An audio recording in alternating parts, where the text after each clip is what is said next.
y'all, good morning. Hope you're doing good today.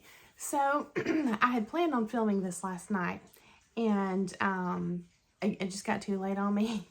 I could have done it if I had been sharp enough in mind, if my mind had been clear enough to figure out how to make it work without my typical stand. I had to find something else to use, and it actually works great. But you know, when you're really tired, it's like it's not all clicking, and also I was thinking that's certainly going to affect the message. So it was just a busy day yesterday, and I also don't have my microphone plugged in, but I have filmed this way before, and the sound was different, but still acceptable, I think. So I hope you can hear me okay, and I really hope you enjoy the message. Long story short, right? So I have this book, and this is fairly new, and it's pretty cool. And I just, I don't have a lot to share from this book with you all, except that this prompted the message I'm going to be sharing today. And if you like stuff like this, superstitions, it says explore the myths, legends, and folklore from around the world. If you like that kind of stuff, this is organized very, very well. And it's just really good quality as well. Even I like how, books, you can't even tell on the camera, it looks like yellow, but there's the sheen there, the little shine, it's actually gold, right? Around the edges. So it's just really nice quality paper. And it's organized by geographic location, like, for example, it starts with African mythical monsters, and it goes from there to Middle Eastern and Egypt and Japan and all this, right? Even has this really cool bookmark.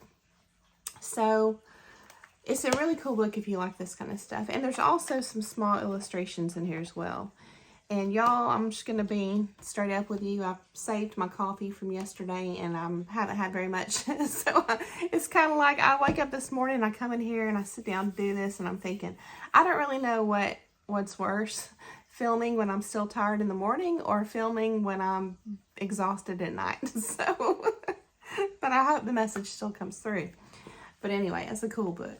So I was flipping through, and I landed on the Inuit mythical monsters. And there's a little myth about the orca whale, okay? And it's basically talking about how the myth is that there's like a different type of orca whale that's a shapeshifter. And remember that the Inuit are the native people who live way, way, way up north, like close to the North Pole. And so I won't get into the details of that story. I'll just encourage you to look into the book if you like it, because that's not really the main focus here today. And so I flipped over to the Native American legends, and this is part of the Navajo mythology. So there are what they call the rulers of the four seas. And there's one, and I can't pronounce this. I'll drop it down in the description here, the name of it. But essentially it translates to winter thunder as one of the four rulers of the four seas, okay? Winter thunder. And it says ruler of the great North Ocean. And I thought, okay, well, that kind of relates to the Inuit, because that's, where they live. And so the main thing from here, and that's really all I'm going to share today. I'll share more later out of the book. But the main thing that stuck out to me that really caught my attention is winter thunder, because I've been reading in the Bible, I keep seeing this theme just repeated over and over. And I'm currently in the book of Job, and I can't remember if what I'm going to share with you is just in the book of Job or somewhere else I've flipped through. But it just felt like when my eyes hit that word in this mythology book of thunder, I was like, that's it. That's the part that's calling me to look deeper, okay? To dig deeper. And the reason is, I noticed in the Bible, it kept repeating lightning and thunder, but it did so in the context of, it would say, the lightning of the thunder, and say some more. And then again, the lightning of the thunder. Now, I know that, I have the King James Version in my main Bible here, and that's what I like. And I know that it's kind of a different way of just almost a different language, just the way it's worded. And I'm sure that if we looked into a different translation, it would, be very sensical and logical and everything. It's so early, I don't even know if sensical is a word. So, is that even a word? Hang on, let me have some water here.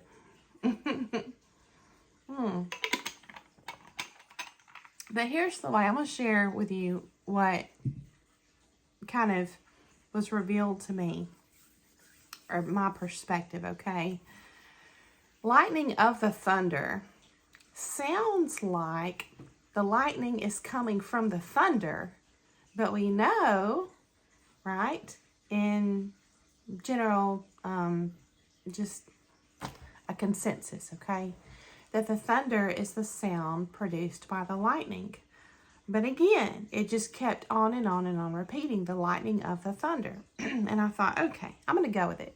And it's calling me for a reason. I'm going to go with it, okay? So, so I did. And I looked up, again, one of my favorite books all time. I looked up thunder, okay? And the Latin is tonitor, tonit, T-O-N-I-T-R, as well as tonare. And then also, right underneath that, there's thunderstruck, which is attonit, but it's A-T-T-O-N-I-T.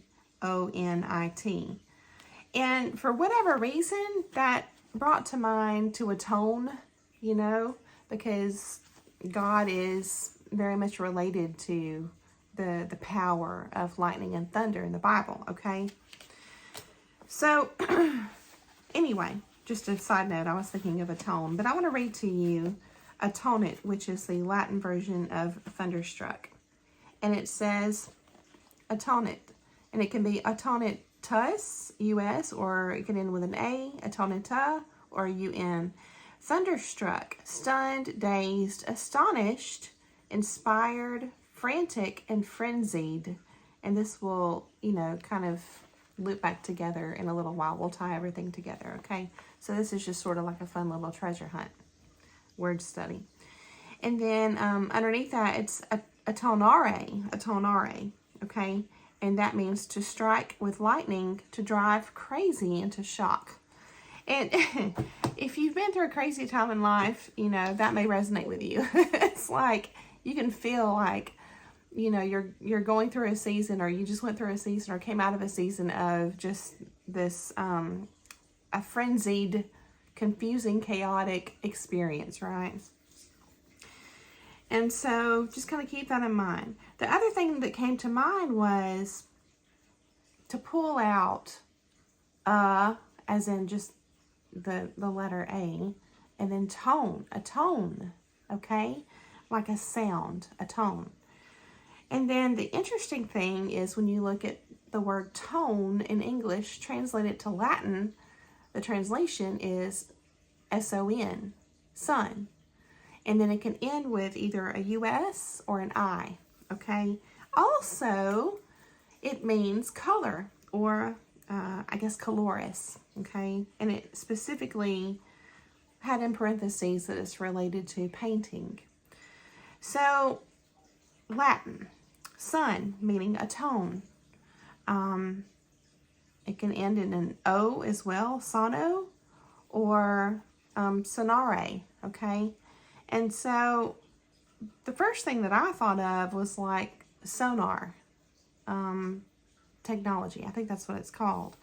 But remember that, with this being the sound, if you look up sonare, which I'm going to look at next with you all, it says to utter and to say. So not just to sound, but words here. And we know that the Son of God, Jesus, is the living Word, right? And God spoke creation into existence. So this is where it's kind of like a treasure hunt. I had to share with you all. I thought it was cool. And so, yes, sonare, to utter, say, sound, express, to denote, mean, to sound like, to ring, to resound, make a noise, to be spoken of as. And then also, if you skip down a little bit here in the Latin part of the dictionary, you have sons, plural, or sontis, S-O-N-T-I-S, which is an adjective meaning guilty or a criminal. And then Jesus, of course, although innocent, bore the sins of the world. He took on the guilt and the sin of the world. So I thought that was interesting too. But let's go back to sonar. So I looked it up just to check myself, because I'm like, I think there's sonar technology, and it reminds me of like when you're having a baby and you have your sonograms, and they can get the imagery from sound technology and all this. And I was thinking of whales, which was ironic because, I was reading about the myth around orca whales. And so you're starting to see all these connections and how everything seems connected, and it's just fun. Okay, but essentially sonar is an underwater detection system, but also it's the method of echolocation used both in water by whales and in the air by bats. And I had forgotten about that. So I thought that was cool. But what's interesting is now we're making a connection. See, this is all connected. From just sound to spoken word, right? But it's going out. But when we get into the translation of sun and sonar, or sonare, and then the sonar, meaning an echo, that's going out and coming back in. That's reflection. That's a two-way communication now is what we're talking about. Okay, so there's this Bible verse. It's Isaiah 55:11. It says, "So shall the word be that goeth forth out of my mouth. It shall not return unto me void, but it shall accomplish that which I please, and it shall prosper in the thing whereto I sent it." Also, Jesus is saying at some point, my sheep hear my voice. Okay, so there's a recognition, and then there's a return. Okay, it goes both ways. The echo is a sound repeated by reflection. Okay, here's a little fun side note too in my research. So when I was looking up echo, so is it echo or was it reflection? I can't remember because I did such a poor job with my notes, but it says personified in classical myth as a mountain nymph who pined for love of Narcissus until nothing remained but her voice, which is interesting because if you think of the meaning here is full circle, in the beginning was God, and God spoke. That was the beginning of creation. And then here we see the ending of this personification here, right? Because everything's symbolic in myth. This mountain nymph who was pining for love from this self-absorbed being, Narcissus, until everything was gone. It's like a coming back to, I talk about the spirit of decay, or like the ending of the life cycle, right? All that was left at the end of her was her voice, which makes full circle, right? So the beginning and the end would both be symbolically here in myth and in religion, spirituality, sound. So then I go back to what I was reading in the Bible, the lightning of the thunder. And I was like, because, we think that lightning comes first, but it just sort of, I don't know. I'm not saying science is wrong. I'm just saying it's just fun to think about, right? The lightning of the thunder.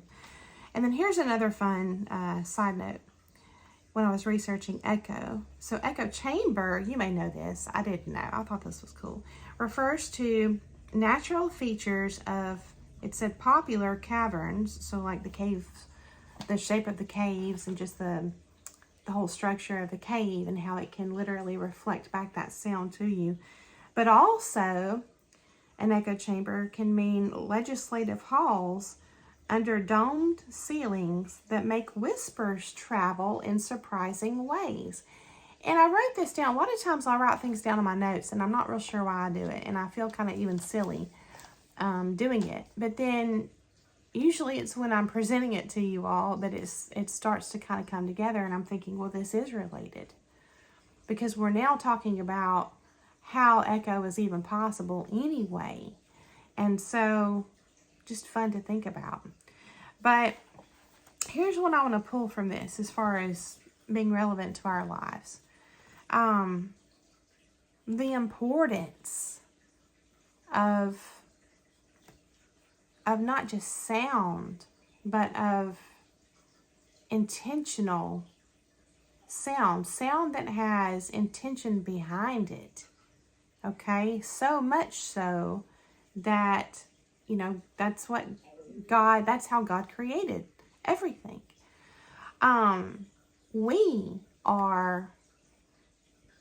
We are cautioned in the Bible to really be careful with our thoughts, our words, our actions, everything. But there's so much specifically with, I think in the Bible it's referenced as the tongue,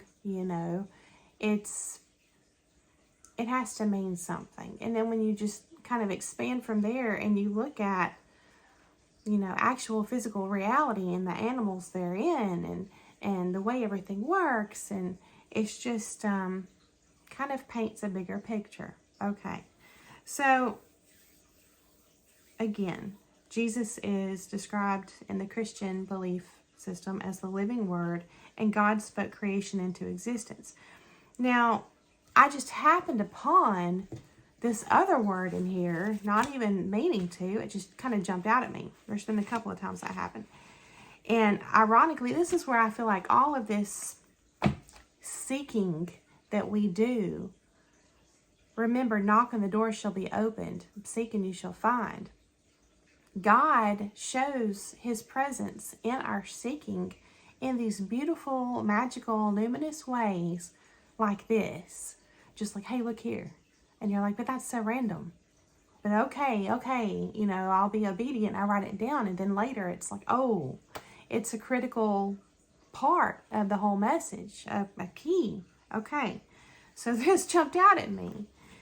Falsehood in English translates to the Latin word comment. I'm just saying, thought that was kind of interesting, because what kind of came to my mind was, first was the spiritual realm. That was first. And then came the material realm, okay, the physical realm. And, which is often thought of as not true, as an illusion, because it's secondary, it's an overlay, it hides the first and real and true reality, which is spiritual. There's the concept of Maya. It's just another label, really, for the illusory world, which is physical. Okay. So I thought that was kind of interesting and related there. Okay. So going back to where this little treasure hunt began, the element of water is a big part of this. Specifically because the concept of, I started out reading about the Inuit myths, okay, which are largely related to the ocean. And so, and also the echo that the sonar that the whales use and everything, a lot of times it's just, well, it's air and in water. But let's just go with this theme of water. There's something really numinous about water. Remember, too, in the Bible, it says that the Spirit of God hovered over the face of the waters. So there's something very, what's the word I want to use? It's probably not primordial. I don't even know, that came to mind. But primary, like a big important part of the beginning of everything with water, okay? And so, again, the Spirit of God hovered over the face of the waters. And then also in the Bible, and this was even in the book of Job that I've been reading, is chapter 41, Leviathan's power. And I'm not real familiar with Leviathan, but I think it's like a some kind of creature in the ocean, right? And so, again, there's something very important and even fantastic, and you might say dangerous, too, about the ocean.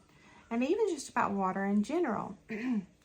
Remember, too, that in the Frozen movies, you know, the mother, in the first Frozen movie, the mother was warning the girls about this river, and that it has such an importance that you have to have respect for it, so that it's kind of like it's revealing and it's important to you, but yet if you go too deep, you'll drown. And so if you look into that, that's just a modernized version of the same theme in a lot of different myths throughout time. This river. And I'm thinking of, I'll drop it in the description if I can remember. I can't remember where it comes from, if it's Norse mythology or what, but there's I think it's the river Nyx, Nyx, if I'm not mistaken. But there's always a river on the scene in these folklore, fairy tales, myths, and water especially. It's just a really important element. And I'm thinking even about baptism in Christianity, okay? So that was the next thing I looked at, was baptism. And in Latin, it's the same word. And the meaning from the Latin part of the dictionary is a swimming pool. Now, here's a side note that I found right underneath that in the Latin part of this book. Under baptism was the word barathrum, B-A-R-A-T-H-R-U-N, barathrum. And when I read it, the first thing I thought of was bathroom. It's so close. Well, what that means is, that's a Latin word, it means abyss, chasm, pit, the lower world, as well as the stomach of a greedy man, which was interesting. And that kind of makes sense, because a person who's greedy is never satisfied, right? I just thought that was interesting. And then a Latin word for water is lymph, like your lymph nodes, okay? So lymph, and then the ending can be either an A or an A-E. And then you also have lymph with an O or a lymphare, okay? Which means, and remember, this is Latin for water, but the meaning is to drive crazy. That's the difference in water. You have lymph with an A or A-E, and then you have lymph O or lymphare. I don't know if I saved this, but I'm wondering if that's a different word in Latin, or if it also means water, as well as to drive crazy or to be frenzied. Because remember, we're making a full circle now. We're coming back to thunderstruck. Okay, so now we're tying together, you know, an element, a very important element, which is water, with sound. So I'll look it up and put it in the description, because I can't find it right this second. Okay, I'll just have to look it up. But yeah, so again, to be frenzied, to drive crazy, just like thunderstruck. So again, there's these random connections between water, thunder, and essentially chaos, okay? Think about this in our own lives. When we are metaphorically thunderstruck, we're shocked, okay? Our life has just been overturned. Everything's upside down and sideways and going all over the place. And even in Job, it talks about God speaking from the whirlwind. He speaks out of the whirlwind to Job. So that's how we can feel, you know, frenzied. And Job goes on and on and on and on in here. I'm going to share it with you in a minute if I've got time. And he's clearly like stuck in this spiritual and mental whirlwind, okay? But what comes out of that is, you know, is something new. You know, behold, I'm making something new. We are reborn. And so, just some other fun notes, side notes. Healing, the Latin word is sanity. But I don't know if that's how you pronounce it. It's S-A-N-A-T-I. And then the word for story is fabula, which means talk or conversation. Remember that sound that's going, intentional sound, that like words, that's going both ways, like the echo, okay? When we have a conversation, it's going back and forth. There's a partnership there, okay? An echo, a reflection. And so you also have fable, F-A-B-E-L-L, which translates to the English fable or story or play. And also underneath that is Faber, F-A-B-E-R, which means carpenter or builder. And we know that Jesus was a carpenter and he is the living word, okay? What came to my mind from all this is to fabricate. And when I looked up the definition officially of fabricate, I like to check myself. There's a positive outcome and a negative outcome. On the positive side, to fabricate can mean to invent, to construct, to manufacture. And then on the negative side of the spectrum, to fabricate can mean to concoct or to make up something, to deceive with the intention of deceiving, okay, which is negative. So when we're talking about the power of our tongue, right? What is it? Life and death. It has the power of life and death. That's in the Bible. Our words can build up or they can tear down. And sometimes in our life, when it feels like everything's just, there's this great upheaval and we experience great loss, it's very hard, we're called to endure. In the background, behind the scenes, God is doing a new thing. And so I say all this just to encourage you that sometimes there's both happening at the same time.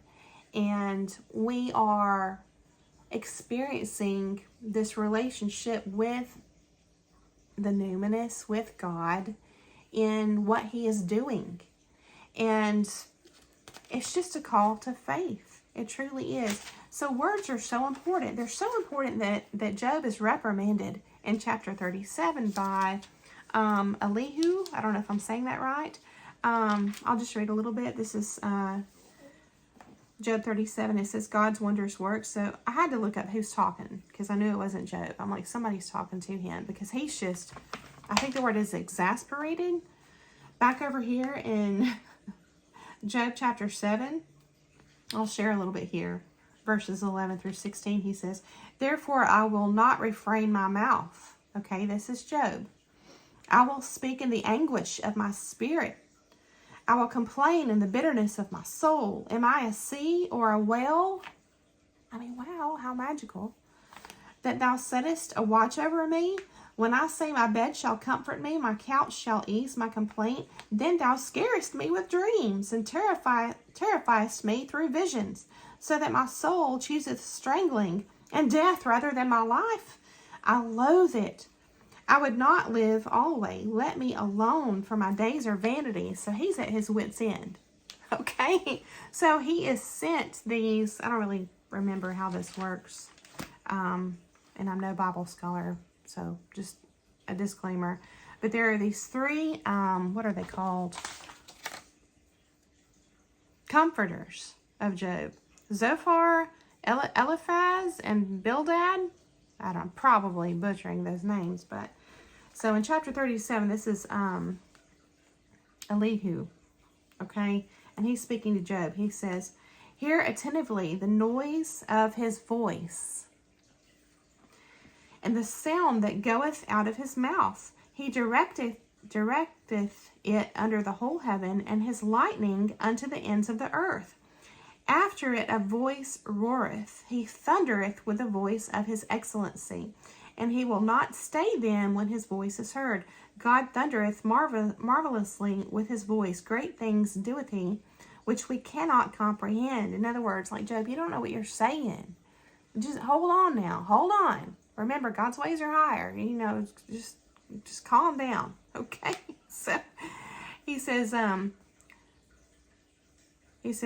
teach us what we shall say unto him, for we cannot order our speech by reason of darkness. In other words, like Job, you don't realize you're in darkness, but you are. Okay?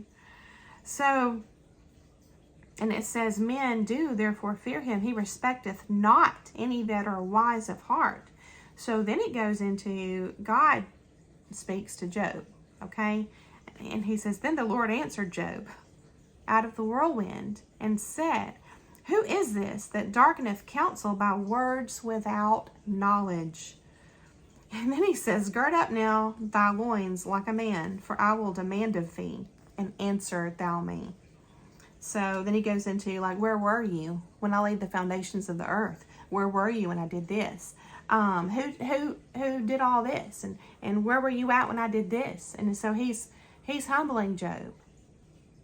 And he's explaining, like, look, I'm God, you're not. So, hast thou perceiveth the breadth of the earth? Declare if thou knowest it all. And so, finally, in chapter 40, it's Job's submission to God. Okay. And he says in verse 5, once I have spoken, but I will not answer. Yea, twice, but I will proceed no further. And even up in verse 4, he says, I will lay mine hand upon my mouth. So he submits to God. He's like, okay, I see your point. And there's a lot to learn from this, but essentially, it's so easy to complain and to make assumptions when we are in a season of trials and hardship, okay? But we have to remember that God's always working behind the scenes. So it's just a call to stillness. Remember, it says, be still and know that I am God.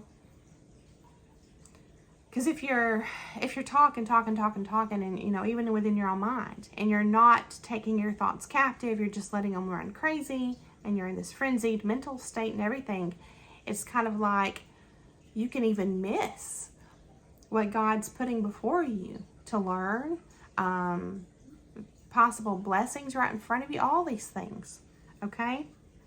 So we're called to stillness, and we are called to faith. That's an act of faith. And so the cool thing is, out of this obedience, there are good fruits, such as learning patience firsthand, and endurance. And this creates, in my opinion, the right conditions for miracles.